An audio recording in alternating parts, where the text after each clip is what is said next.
Hi, I'm Chip Wade. I'm here to show you how to install Mohawk solid hardwood floors in your home.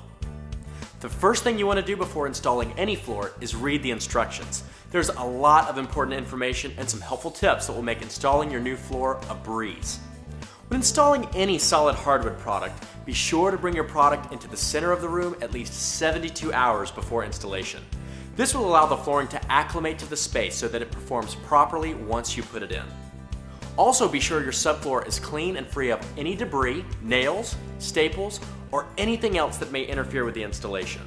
Mohawk recommends installing the hardwood over plywood, solid wood planks, or sleepers. For this installation, I'm using a plywood subfloor.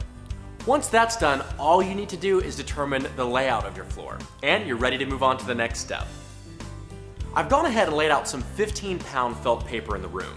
What this does is reduce the sound that can result from your hardwood floor rubbing against the subfloor. To get started, find your starting wall, then carefully mark and measure your starting line. Be careful here to give your floor room to expand.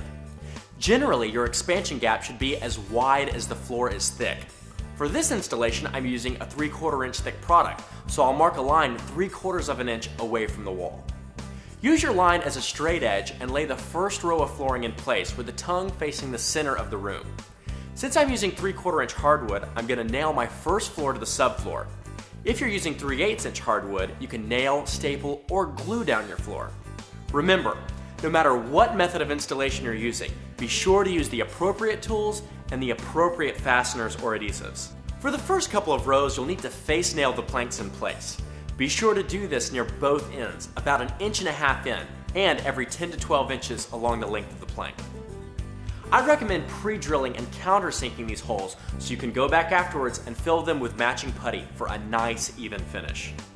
You'll also need to blind nail all planks in place. To do this, drive a nail in at an angle through the top of the tongue into the subfloor. I want to be sure to do this near the ends and every 6 inches or so. You can find the fastener schedule specific to your flooring choice in the instructions. Another tip to remember is to work out of multiple boxes at the same time so that you get a good mix of colors and shades throughout the room. Also, staggering the end joints at least 6 inches will give you a more professional look.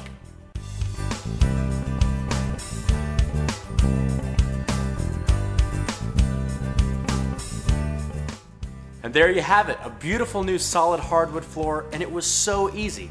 All you needed was the right tools and a little bit of know-how, and you'll be well on your way to a brand new floor that you'll enjoy for years to come.